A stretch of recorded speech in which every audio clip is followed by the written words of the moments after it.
Good morning, y'all. Well, it's Good Friday, and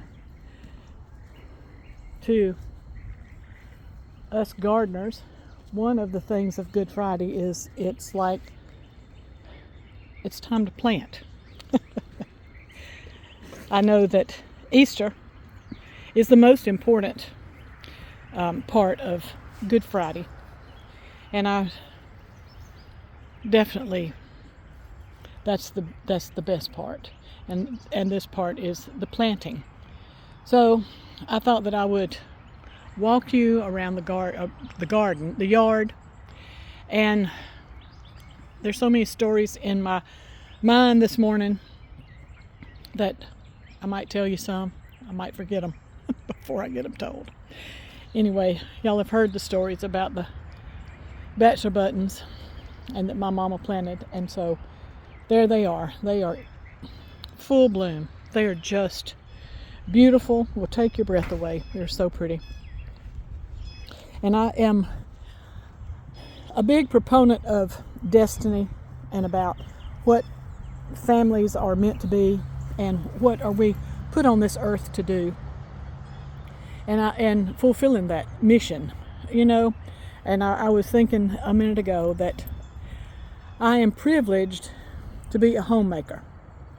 That's all I've ever wanted to be, is a homemaker. And I'm from a long line of homemakers. Both of my grandmothers were homemakers. My mama was a homemaker. I am a homemaker. Both of my daughter and my daughter-in-law are homemakers. So it's a long line of that. And I love everything home. Everything home.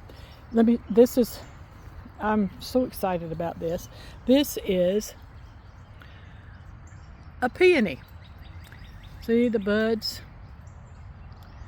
When I saw that they were going to bloom for Easter, that was my first thing was, oh wow, then that will be the centerpiece for the Easter table. So it will be. I'll pick them after I do the video. And I wanted to wait until Brian mowed last night to go over the yard. It's really a wonderful time of year. This is a Cecil Bruner rose. It is my favorite. Brian and I bought one of these when we were coming home from our honeymoon in 1997.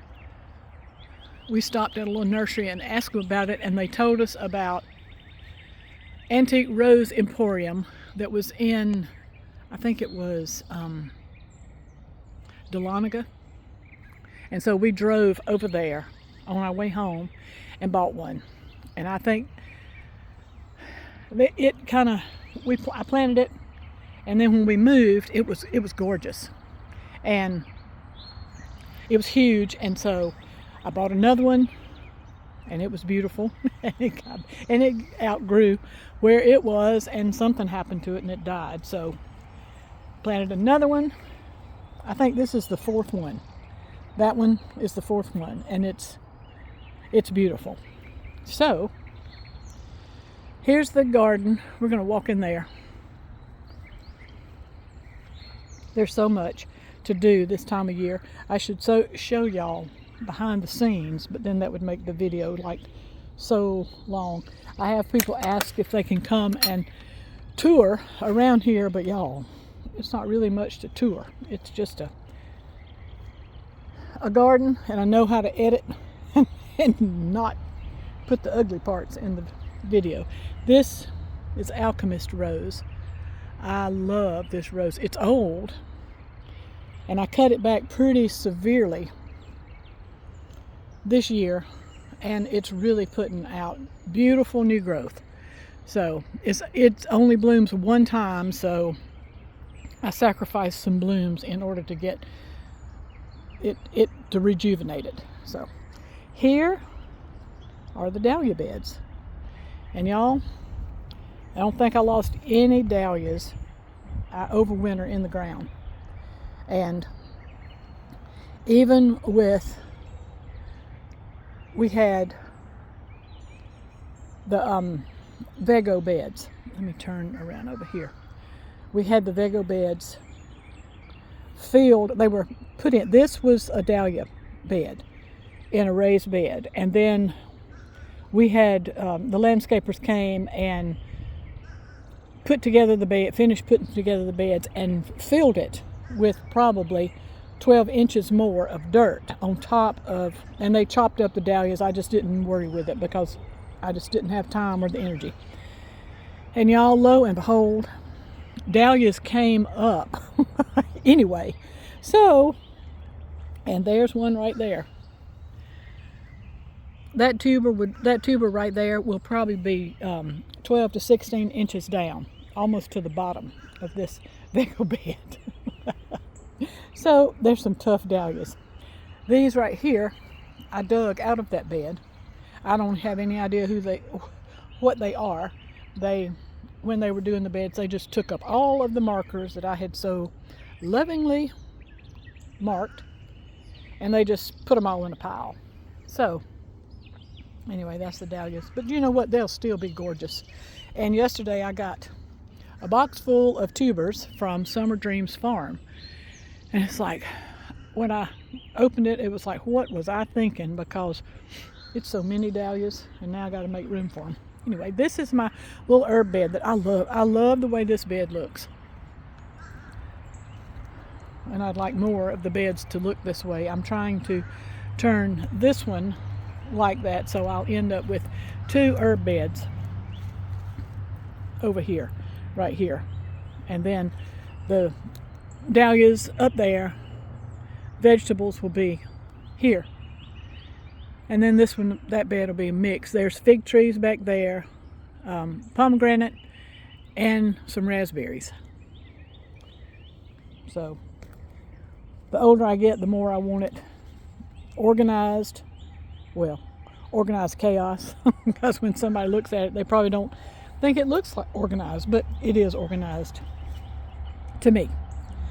Well, here's Cecil Bruner from this side. I moved roses right in here last year, and they've done really well. So this year they ought to be pretty blooms. The daylilies are looking good. All of these up here were moved this year. And a bed, the little bed on the other side of the fence. I'm trying to put deer-proof things there because the deer were just such a problem last year.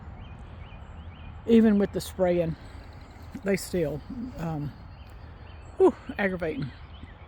So there's an overview up there. You can see the bachelor buttons. Some of them are starting to go to seed, which that means there will be more next year.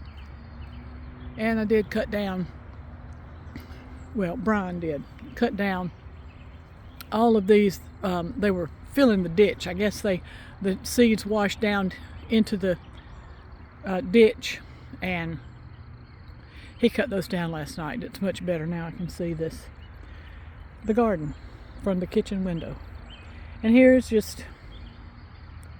that's just such a pretty little narcissus, the late blooming one, and the alchemist rose,